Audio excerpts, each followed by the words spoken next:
Live from New Delhi, you're watching DD India News Hour, India's voice to the world. I am Deepika Mehto, and coming up in the next 1 hour. Both houses of the parliament to start debating the union budget from today onwards. India's leading industry associations hail the budget, says it is inclusive with a strong thrust on quality job creation and upskilling.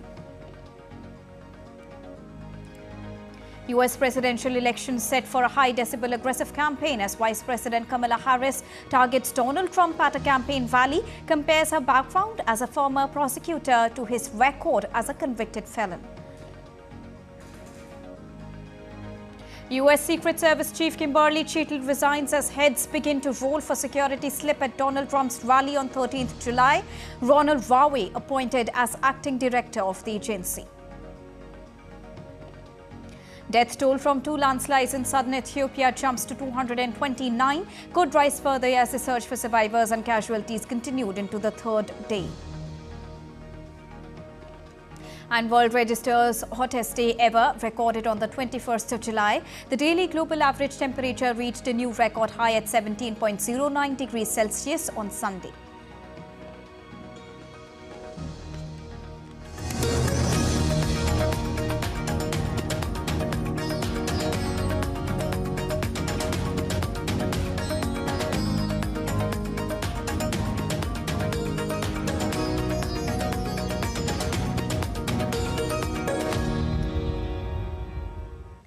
Both the houses of Indian Parliament will begin discussion on Union Budget 2024-25.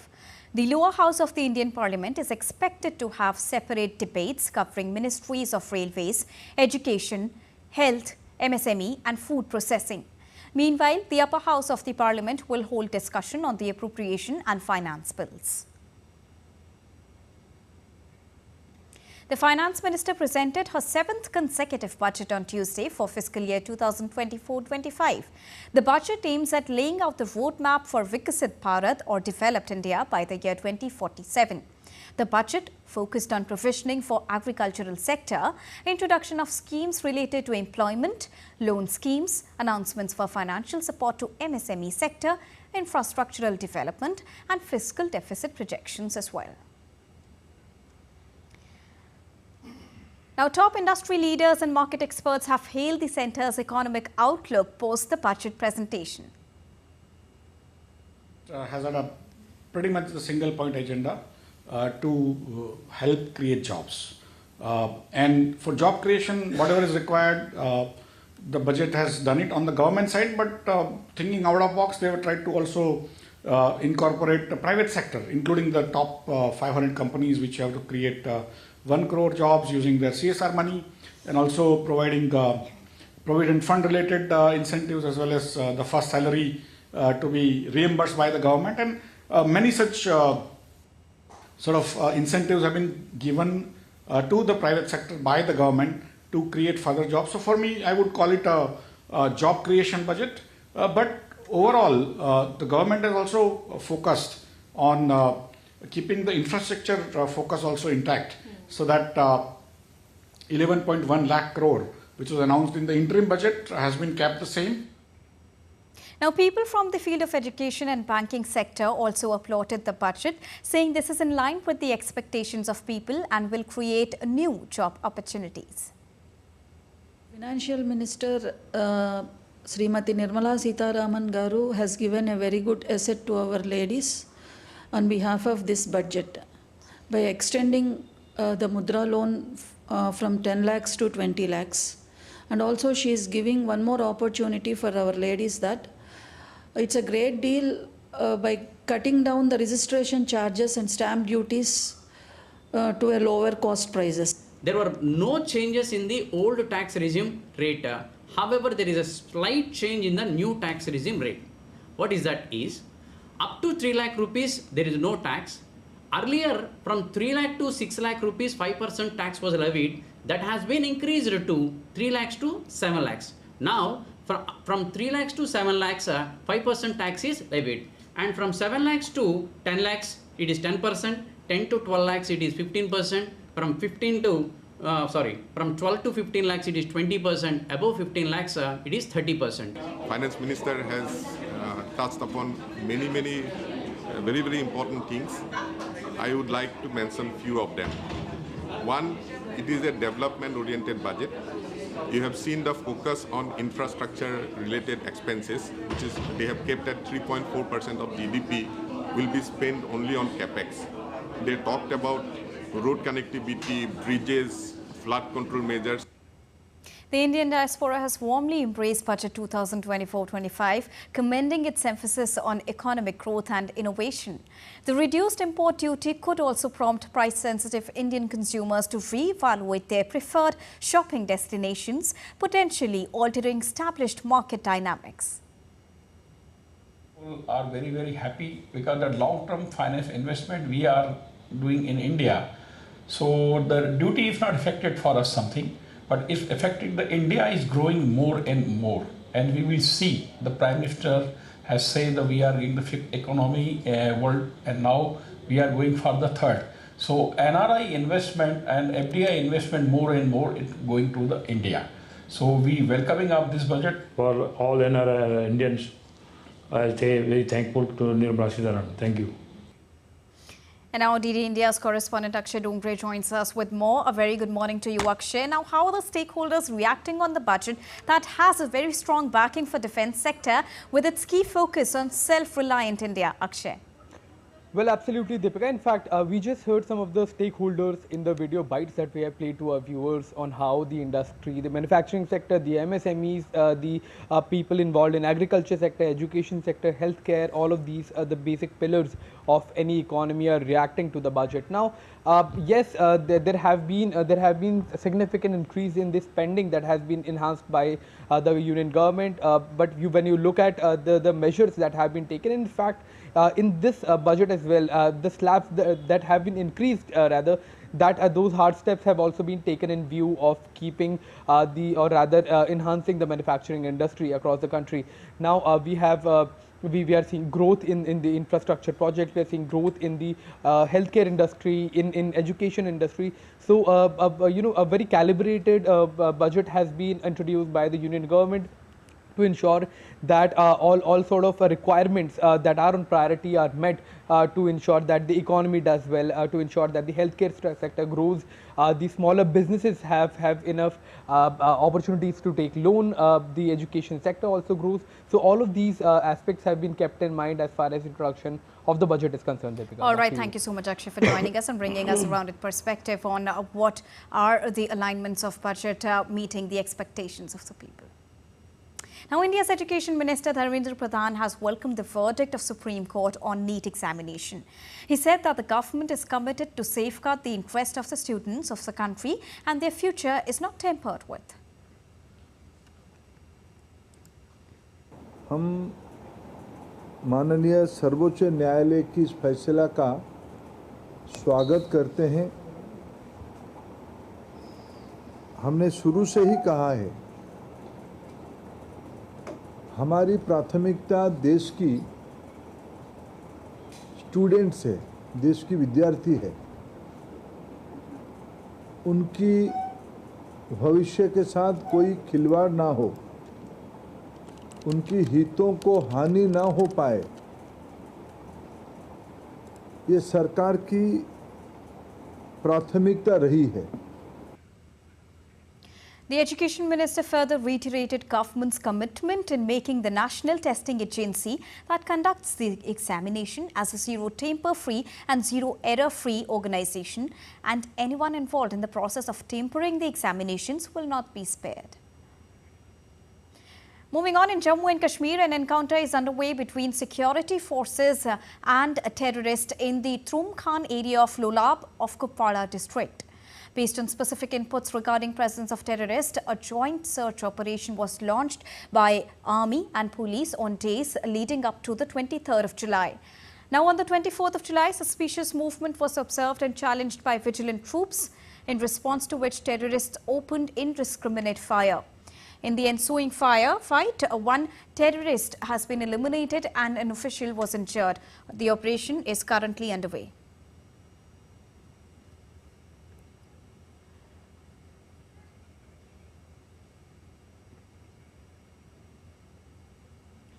So there you can see the visuals. The anti-terror operation, as it is termed as, is currently underway in Kupwara. This happened after the incident that we just noticed, as the encounter is currently once again taking place because the security forces and terrorists in the Throomkhan area of Lulab of Kupwara district are looking for the terrorist over there. Now, this is based on specific inputs regarding the presence of terrorists.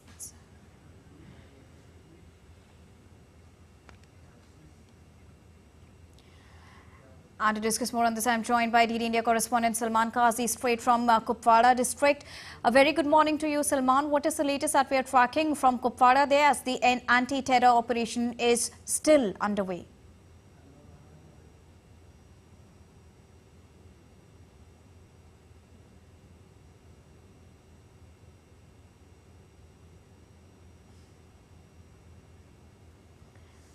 Salman, if you can hear me, we just want to know the current details, the current update of the ongoing anti-terror operation which is currently underway in Kupwara, which is once again resumed after the latest incident. Operation, the latest update about the operation is that one militant has been killed and one NCO has also been injured in this operation. The operation started yesterday when a group of police party was fired upon by the hiding militants. Security forces had intelligence-based input that there is a group of militants who is active in the area, and they had launched an operation to nab them. Yesterday there was a brief exchange of fire, after which the firing was stopped due to the extreme darkness and the very difficult terrain that in which this encounter is taking place. The firing resumed in the morning, and since then we have had this news that one militant has been killed and one security official and NCO has been injured in this operation. And the firing is still continuing. Thank you so much, Salman, for joining us and bringing us the latest straight from Kupwara. Moving on, India's External Affairs Minister, Dr. S. Jaishankar, will make back-to-back visits to Laos and Japan this month in order to attend meetings related to Association of Southeast Asian Nations, or ASEAN, and the Quad. The minister will travel to the capital of Laos during 25th to 27th of July to participate in the foreign ministers' meeting under the framework of ASEAN. This includes meetings of ASEAN India, the East Asia Summit and the ASEAN Regional Forum as well. Now, this year marks a decade of India's Act East policy that was announced at the 9th East Asia Summit back in the year 2014. Dr. S. Jaishankar will also subsequently travel to Japan during his visit in the time frame of 28th to 30th of July in order to participate in a meeting of Quad foreign ministers in Tokyo, along with his counterparts from Australia, Japan and the United States. Now, in the first high-level visit by the newly elected Labour government of the United Kingdom, Foreign Secretary David Lammy arrived in India this morning. As per the official statement issued by the British High Commission, the visit will push for a reset of the United Kingdom and India partnership through reinforcing UK's commitment to securing a free trade agreement that will benefit both the economies. During his visit to the national capital, Lammy is expected to meet India's External Affairs Minister, Dr. S. Jaishankar, and then he will head for ASEAN Foreign Ministers meeting in Laos, where Dr. S. Jaishankar will also be accompanying him.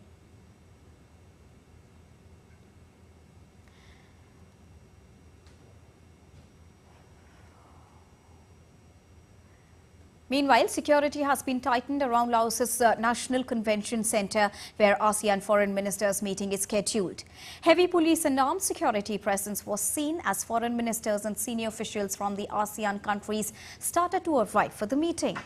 The Southeast Asian delegates and foreign ministers are scheduled to participate in ASEAN's community building efforts and reaffirm ASEAN's centrality and unity amidst current geopolitical developments.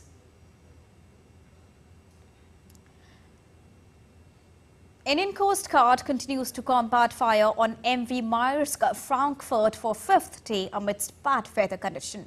Sustained efforts are being made by Indian Coast Guard ships and aircraft aided by specialized vessels off the New Mangalore coast. Now, notably, the operation is being carried out amidst the peak of the southwest monsoon. Due to sustained efforts, major fire has been doused and white smoke is visible, with recurrent minor fires due to content inside containers. The fire erupted on the night of the 19th of July and continued for days. The vessel is presently 13 nautical miles west of New Mangalore and is currently heading towards the open sea.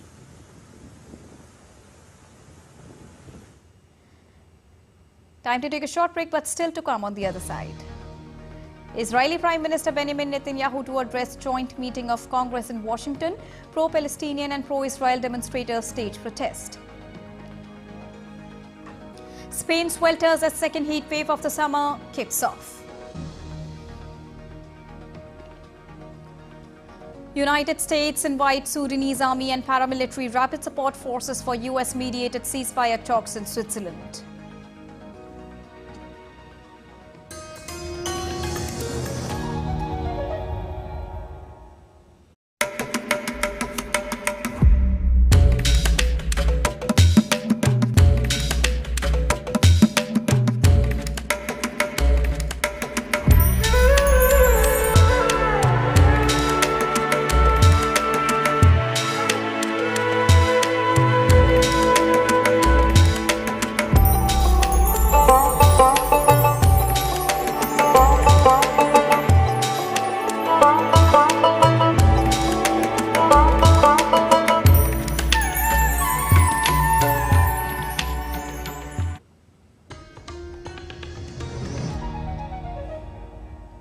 Welcome back after that short break. You're watching DD India News Hour.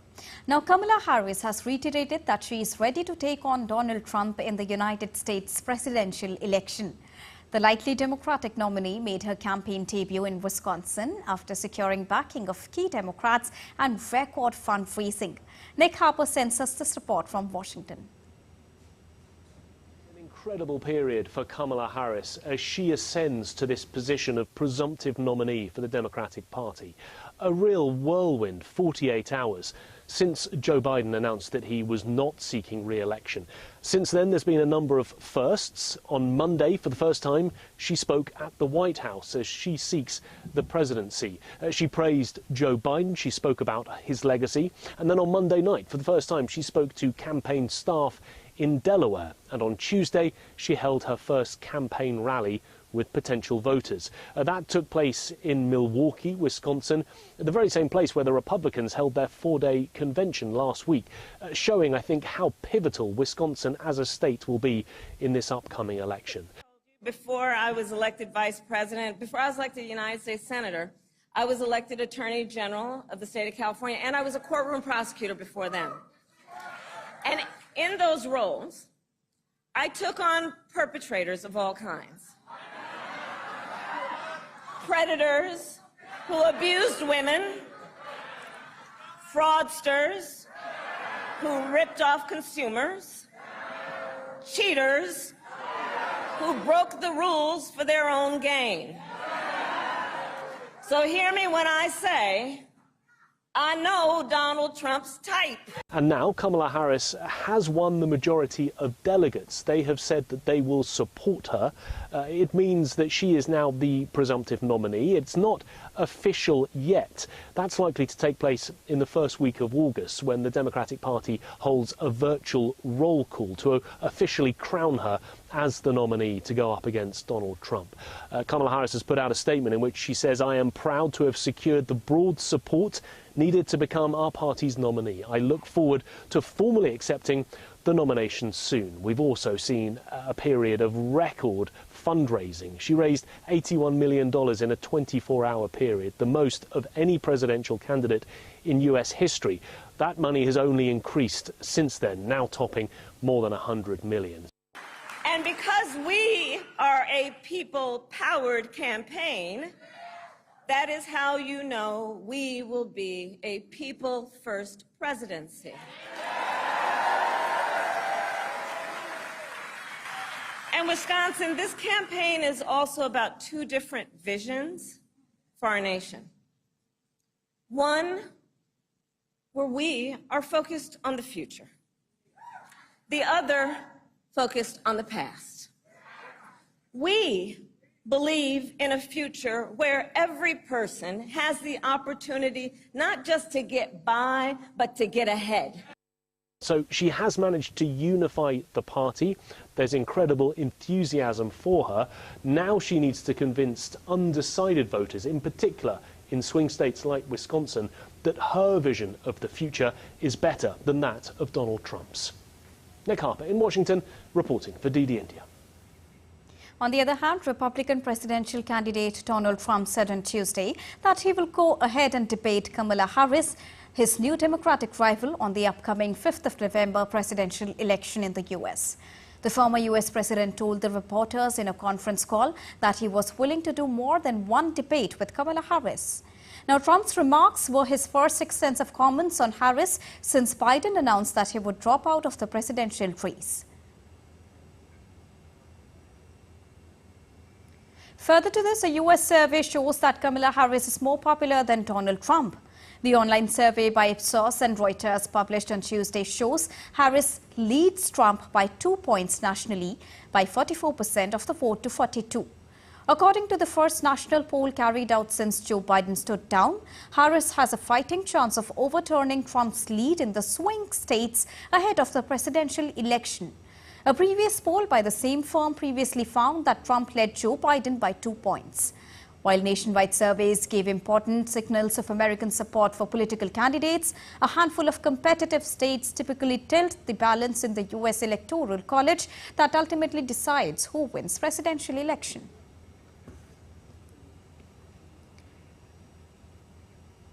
The head of the U.S. Secret Service, Kimberly Cheatle, has resigned following a failed mission to protect Donald Trump at a campaign rally in Pennsylvania less than 2 weeks ago. He narrowly missed being assassinated, sustaining an ear injury. One person in the crowd died from the gunfire and 2 others were injured. Cheatle gave testimony to a House Oversight Committee on Monday but wasn't able to save her job, as Caroline Malone reports. Well, Kimberly Cheatle has now resigned just 10 days after that attempted assassination on Donald Trump at a rally in Butler, Pennsylvania. He narrowly missed being shot in the head with a bullet grazing his ear, blood flowing from his head, and the Secret Service having to move him quickly off stage.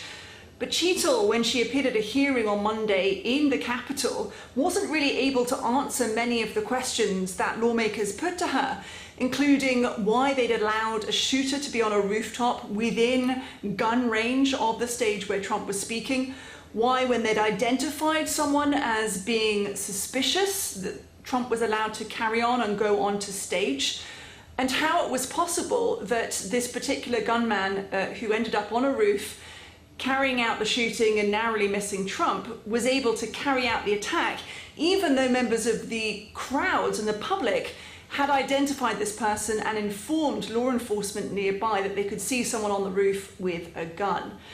Now, Cheatle may have resigned, but it's certainly not the end of it. There are a number of investigations ongoing into those circumstances and those events. President Biden has directed the Homeland Security Department to do their own probe. There's also a Federal Bureau of investigation into the events of that day. There's also going to be a bipartisan group from the Capitol, from the House, who have decided to look into it independently as well. There'll be 7 Republicans and 6 Democrats on a panel that's been jointly appointed by House Speaker Mike Johnson and Minority Leader Hakeem Jeffries. They've decided it's important enough that they come together in a non-political way to assess what happened on that day, especially when you consider the importance of reducing any kind of violence, particularly political violence, in the United States at a time of great divisions. Just over 3 months now, of course, until a US presidential election. So we'll definitely be hearing more about where this probe ends up going and potentially get some answers about what happened on that fateful day. Caroline Malone in Washington, reporting for DD India. Thousands of protesters gathered near the Capitol building in Washington, D.C. when Israel's Prime Minister addresses a joint session of Congress. Benjamin Netanyahu's itinerary includes meeting with President Joe Biden on Thursday and with the Republican presidential nominee Donald Trump on Friday. He's facing criticism both at home and abroad for his approach to the conflict in Gaza and the mounting civilian death toll. DD India correspondent Jagruti Dave fills us more. Security is tightened ahead of Mr. Netanyahu's speech on Wednesday. Pro-Palestinian activists are angry about Washington's support for Tel Aviv and its assault on Gaza, which has killed nearly 40,000 civilians in the enclave, according to its Hamas-run health ministry. The Israeli operation was launched after Hamas's October the 7th attack, where around 1,200 people were killed, according to Israel's government. The war has sparked protests across college campuses here in the US, and this week demonstrators will be in Washington with demands for a ceasefire and for the US to stop giving aid to Israel. Relatives of hostages taken by Hamas are also gathering on the National Mall to highlight their plight and call for their release. Mr. Netanyahu's speech to Congress also comes at a tricky time for US-Israeli relations. Mr. Netanyahu has hit back against US President Joe Biden, who's been increasingly critical of Israel's strategy in Gaza and has been putting pressure on his ally to prevent the conflict spilling over into the wider region. It also comes at a challenging time for Washington, with Joe Biden dropping out of the presidential race and endorsing his vice president instead. Kamala Harris has said she won't preside over the Senate for the Israeli leader's speech, with an aide citing a scheduling conflict, but others have interpreted this as an indication of just how divisive Mr. Netanyahu's visit is for the Democrats, some of whom have indicated they may boycott the speech. Jagruti Dave in Washington reporting for DD India. In Mali, at least 26 people were killed after an armed group attacked a village in central Mopti region near the border with Burkina Faso. The gunmen attacked villagers as most of them worked in their farmlands on Sunday evening.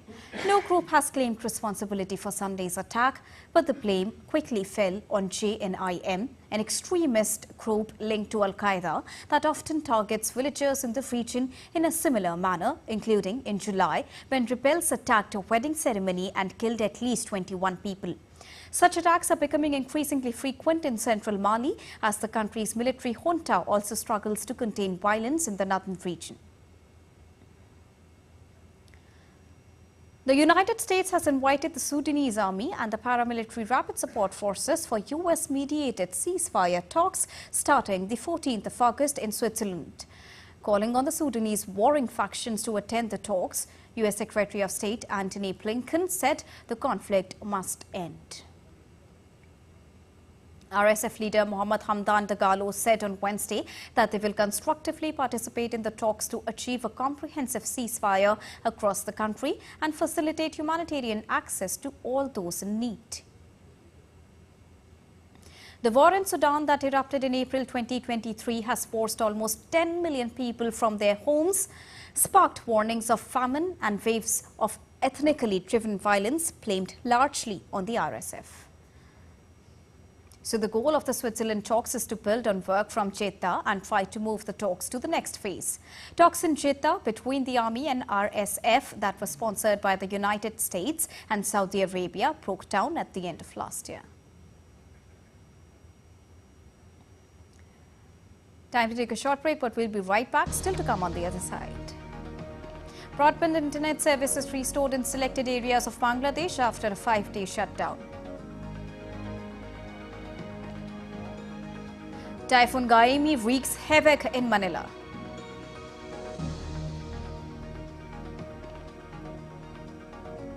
J.K. Rowling's Harry Potter and the Philosopher's Stone is slated to be auctioned off by Heritage Auctions.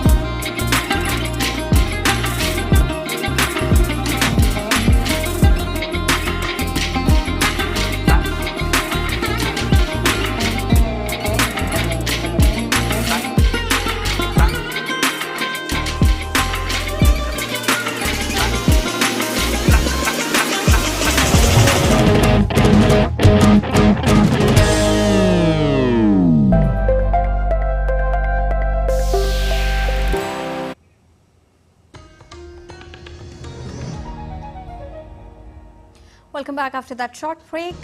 Let's quickly recap the top headlines of the hour. Both the houses of Indian Parliament to start debating the Union Budget 2024-25 from today.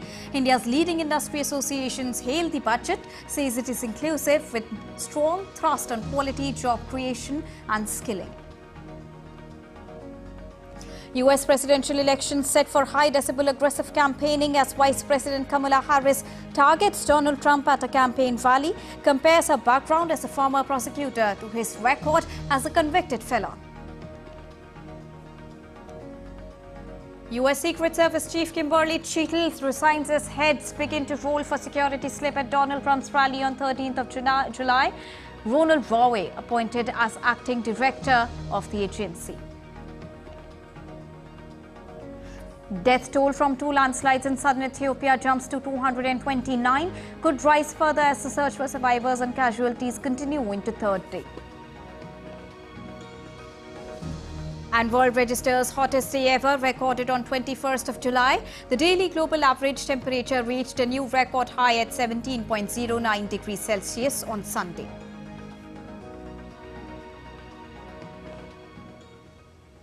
In Bangladesh, broadband internet services were restored in selected areas on Tuesday evening after a 5-day shutdown. However, mobile internet services were still not restored. The internet was shut down to curtail the violent protest across Bangladesh over the quota reform in government jobs in the last week. Meanwhile, the government has issued a Gazette notification in line with the verdict of Bangladesh Supreme Court on Tuesday. The Supreme Court on Sunday ordered major reforms in the quota systems in government jobs, curtailing quotas to only 7% from the existing 56%. Meanwhile, curfew has been relaxed for Wednesday and Thursday from 10 a.m. till 5 p.m.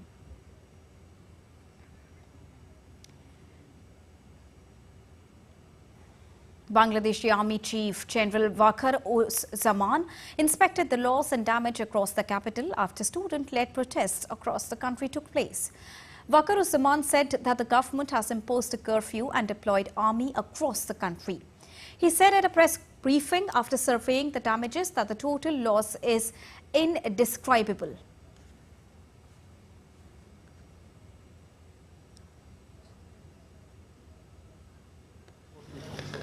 Too much of public property was destroyed. To save the rest and to protect people, the army was called in. The total loss is indescribable. I don't know how long it will take to get over this loss and how much of the taxpayers' money will it cost. But I believe it was a significant damage. It has only been 48 hours. I think it will take some time. If we all work together, the situation will eventually change soon. Now, Taiwan conducted an anti-landing live fire drill on the outlying island of Pingwu on Wednesday, the third day of its annual war game. Now, this year's Hankwang military exercise aims to be as close as possible to actual combat with no script and simulating how to repel a Chinese attack. Live fire drills will only take place on Taiwan's outlying islands, including Kinmen, Matsu and Penghu, next to the Chinese coast. Now, China has been staging regular exercises around the island for 4 years to pressure Taipei to accept Beijing's claim of sovereignty, despite Taiwan's strong objections to it.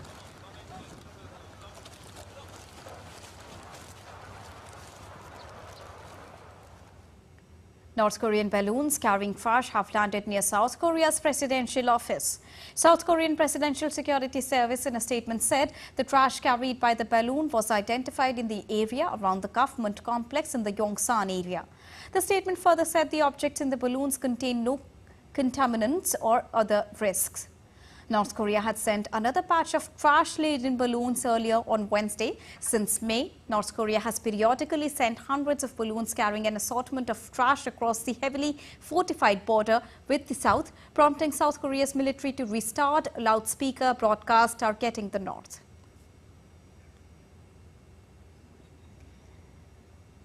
In southern Ethiopia, a death toll from 2 landslides has jumped to 229, and this could rise further as the search for survivors and casualties continue into the second day. A landslide buried people in Gofa zone in southern Ethiopia regional state following heavy rain on Sunday night. and then a second one engulfed others who had gathered to help them on Monday morning. Footage shared by the local administration showed people digging up bodies with shovels and bare hands. Prime Minister Abiy Ahmed said he was deeply saddened by the terrible loss of life and that federal officials had been deployed to reduce the impact of this disaster. As per the European Union's Copernicus Climate Change Service, July the 21st, that is Sunday, was the hottest ever day recorded as heat waves scorched large swathes of the United States, Europe and Russia. The global average surface air temperature on Sunday reached 17.09 degrees Celsius, slightly higher than the previous record set last July of 17.08 degrees Celsius. The director of the Copernicus service, Carlo Buontempo, said on Wednesday that it could eclipse Sunday's record. Now, some scientists have suggested 2024 could surpass 2023 as climate change and the El Nino natural weather phenomena have pushed temperatures even higher this year. Meanwhile, scientists and environmental advocates have long called for global leaders to phase out and end the reliance on fossil fuels to prevent catastrophic effects of climate change. Spain's second heat wave began on Tuesday. Spain's National Weather Agency said the temperature in many parts of the country is expected to surpass 40 degrees Celsius, pointing at the central and southeastern parts of the country as the hottest areas on record. The peak of the three-day episode is expected to take place on Wednesday, where the mercury will rise to 44 degrees Celsius in some of the parts. Meanwhile, due to extreme heat conditions, at least 5 fires were reported burning in the Spanish community of Andalusia. The authorities reported that 170 firefighters and various types of machinery and vehicles were being used to combat the flame.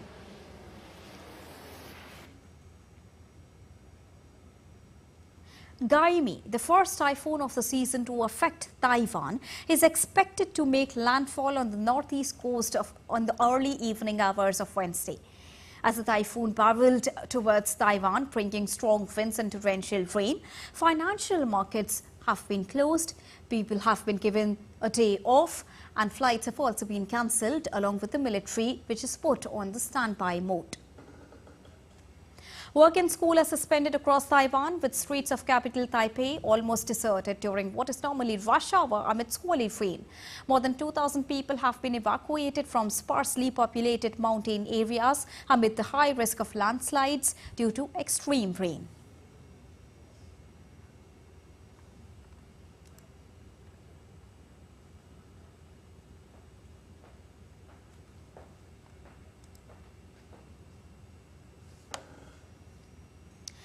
And now to discuss more on this, I'm joined by DD India correspondent Chris Gilbert from Tokyo. Good morning, Chris from India.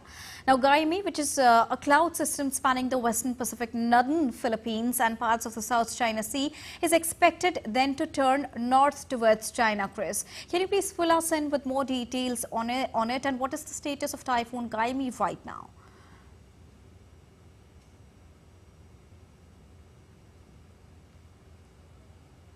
East of Taiwan, the center of the typhoon is expected to hit the northeast of Taiwan roughly on Wednesday evening local time. 2,000 people have been evacuated, as you've already mentioned, from the mountainous areas because of the deluges the storm is expected to bring. There is a high risk of mudslides and landslides. Waves of 5 meters have already been observed off the southern coast of Taiwan, and due to these swells, there is an advisory in place, a sea advisory, but also for those in low-lying areas to be cautious of these high tides and for the possible intrusion of seawater into low-lying homes and the possibility of flooding as well. About 2,900 soldiers of Taiwan's military remain on standby. They are ready to act if necessary, if anyone needs evacuating, if any rescues are necessary. So the whole island effectively is bracing for the storm. It is expected to bring heavy rains, and as you mentioned, it is going to be heading towards China, expanding as it does mainland China. and with that expansion of the storm, it is expected to strengthen, and so there are further risks for mainland China going into Friday and perhaps even the weekend. And also, Chris, when we talk about Gimi, how is it affecting day-to-day activities and the life of daily people there in daily activities, Chris? Reportedly, the disruption has not been too severe. As you've mentioned, the broad outlines of it, about 15 provinces have cancelled school throughout Wednesday. Yet to see what Thursday is to bring as the storm, the centre of the storm, makes landfall in Taiwan Wednesday night, local time. Flights have been affected. Effectively, all domestic flights have been grounded. Whether a flight to China, to domestic or international, is up to interpretation, depending on aviation law or domestic law, but they are disrupted as well. International flights are disrupted, at least due to delays and some cancellations as well. As you mentioned, there are annual military drills ongoing at the moment, the Han Kuang drills. Those are land, sea and air. The air portion of those have at least been grounded. The land and sea moved on to other parts of Taiwan's island and are still being carried out for a third day. The financial markets are closed, but the storm is expected to intensify as it expands, so a lot is to be seen in the coming hours. All right, thank you, Chris, for joining us and bringing us the latest on Typhoon Gimi. Now, the Indian Meteorological Department has predicted heavy rainfall in several states on Wednesday. The Met Department has also issued a yellow alert for Mumbai and Delhi due to heavy downpours. Moderate to heavy rainfall predicted in the national capital for the next 2 days. The national capital is likely to witness moderate rainfall on Wednesday, with maximum and minimum temperatures hovering between 34 and 26 degrees Celsius. On the other hand, Mumbai has been experiencing heavy rain for the past couple of weeks. The city will continue to witness moderate to heavy rainfall for the next few days. Heavy to very heavy rainfall in isolated areas of Gujarat, Goa, Haryana, Punjab, Uttar Pradesh, Jharkhand, Arunachal Pradesh, West Uttar Pradesh, Vidarbha, Jharkhand also is expected on Wednesday. Moving on, Japanese actress and voice artist Noriko Ohara died at the age of 88. Ohara was famous for voicing various roles, including Nobita Nobi in Doraemon, Conan in Future Boy, and Chihiro the Squirrel in The Great Adventure of Horace. Ohara played the role of Nobita from the 1970s to the early 2000s, becoming an integral part of children's lives in Japan. While her role as Nobita is prominent, her work in other television series remains largely influential.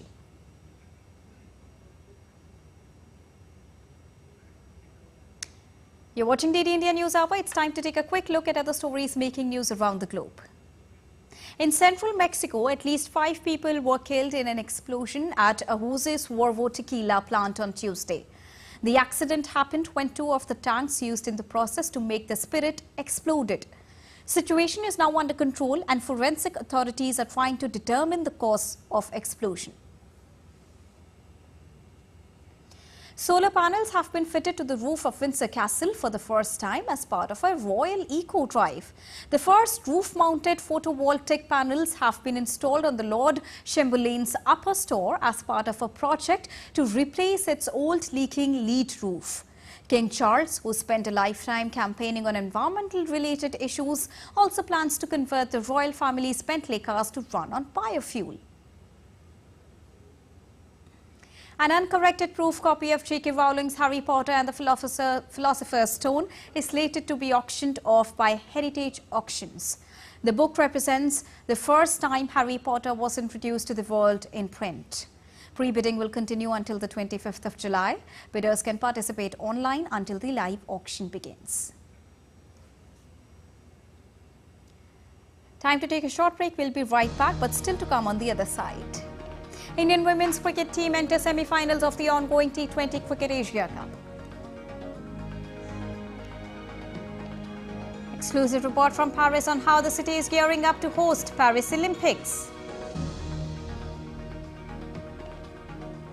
And beloved robotic cat character Doraemon once again greeted the fans and visitors at the Avenue of Stars in Hong Kong.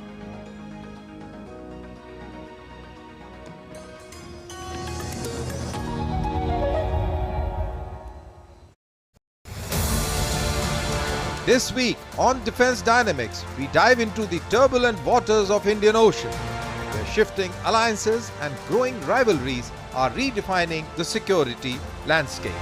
Discover how India's announcement to upgrade its military bases on Lakshadweep Island is poised to counter the nexus between China, Pakistan and now the Maldives.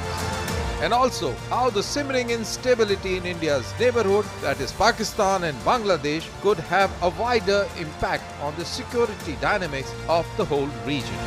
Do tune in for strategic insights that will guide India's geopolitics in days ahead on a special episode on DD India, Wednesday at 8:30 p.m. IST.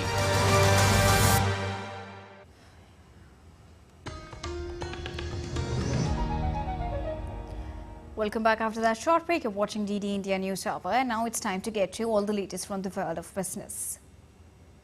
Alphabet beat second quarter revenue estimates on Tuesday, driven by a rise in digital advertising sales and healthy demand for its cloud computing services.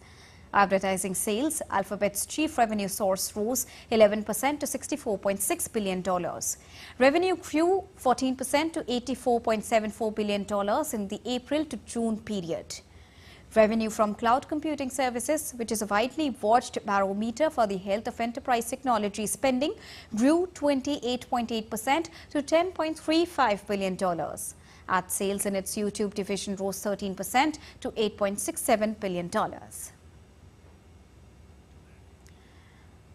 Tesla on Tuesday reported its lowest profit margin in more than 5 years and missed Wall Street earning targets in the second quarter as the electric vehicle maker cut prices to revive demand while it increased spending on AI projects. Tesla recorded automotive gross margin excluding regulatory credits of 14.6% in the second quarter, compared with estimates of 16.29%, according to 20 analysts polled by Visible Alpha. Musk told analysts on a conference call that new competitors have discounted their electronic vehicles very substantially, which has made it a bit more difficult for Tesla. The company's electric vehicle deliveries have fallen for 2 consecutive quarters as the automaker battles rising competition and slow demand stemming from a lack of affordable new models. Tesla's sales of China-made electronic vehicles, which are also exported to Europe and elsewhere, slumped in the second quarter from a year earlier. Revenue from regulatory credits tripled to a record $890 million. Tesla said on Tuesday it expected a sequential increase in production in the third quarter. And now it's time to get you all the latest from the world of sports. First up, from the world of cricket. In women's cricket, at the ongoing T20 Asia Cup, Indian women defeated Nepal to continue their winning streak at the international cricket event. Deepti Sharma starred with 3 wickets as India defeated Nepal by 82 runs to qualify for semi-finals. Arundhati Reddy and Radha Yadav also chipped in with 2 wickets each. Indian openers Shafali Verma at 81 and Dayalan Hemulata at 47 stitched together 122 runs for the first wicket as India posted 178 for a loss of 3 wickets against Nepal. The women in blue will be playing against runners-up of Group B. Earlier, India's stand-in captain Smriti Mandhana won the toss and elected to bat first against Nepal in their final Group A game at 2024 Asia Cup. Tennis star Andy Murray on Tuesday announced his retirement plans, saying that Paris Olympics would be his last tournament of the career. The British star will sign off with 3 Grand Slam crowns and 3 Olympic medals. Murray won the gold medal in men's singles in 2012 and defended it in 2016. He also won a silver in mixed doubles in London back in the year 2012. Murray won 2 Wimbledon crowns in 2013 and 16. The former world number 1 tasted success on clay court, winning the Roland Garros in 2016.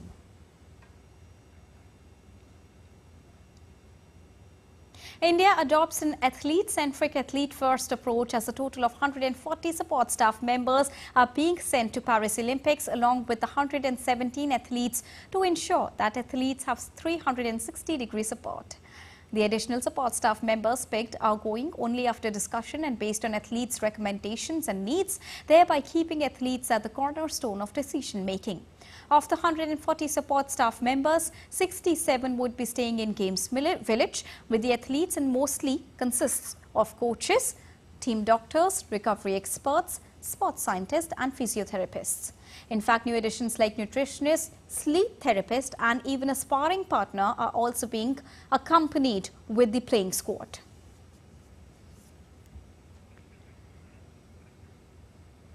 And to discuss more on this, I'm joined by DD India correspondent from France, Narayan Singh. A very good morning to you from India, Narayan. When we talk about Olympics, the events are all set to begin from today onwards. The opening ceremony is just a few days away, scheduled for the 26th. How is the excitement building up there in France?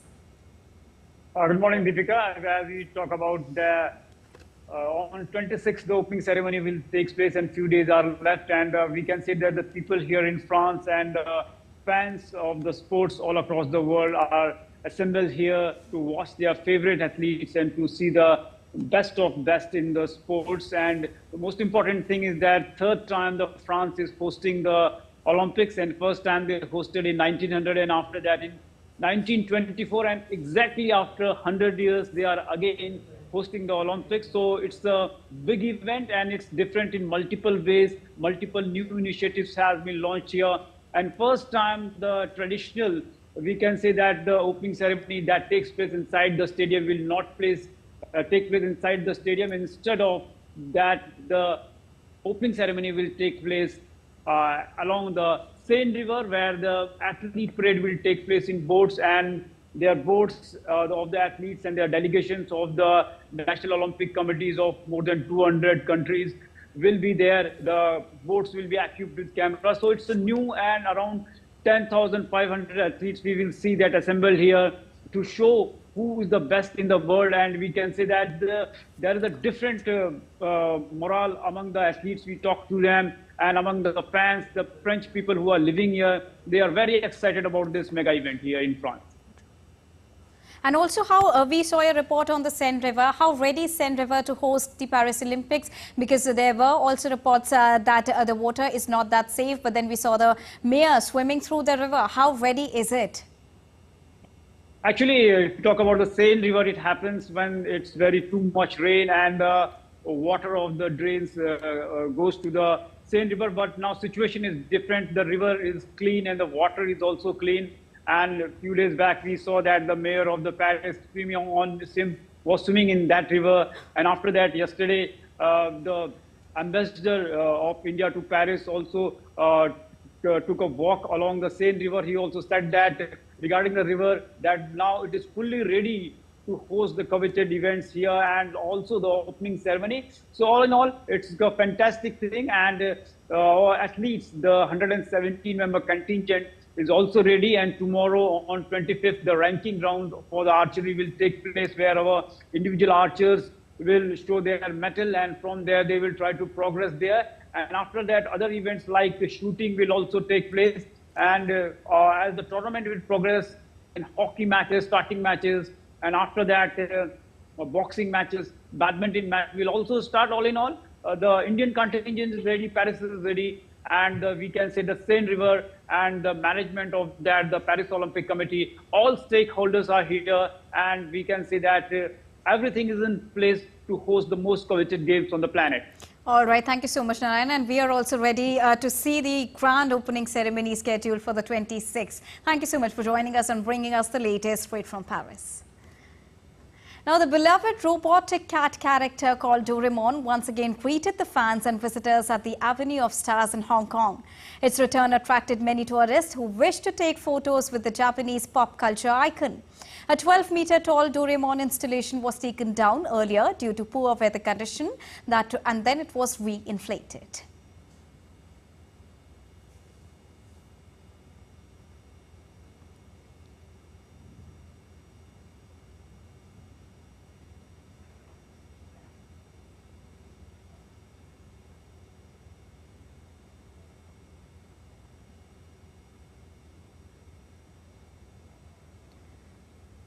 That's all for this edition of DD India News Hour, but do let us know your thoughts on the news of the day. For those on the go, you can get all the latest news and updates from India and across the world on the DD India mobile app. The app is available on both Android and iOS platforms. Scan the QR code on the screen to download it right now. We'll be back with more news as it breaks here on DD India. I am Deepika Mehta, and from all of us here in New Delhi, thank you so much for watching DD India News Hour. Namaskar.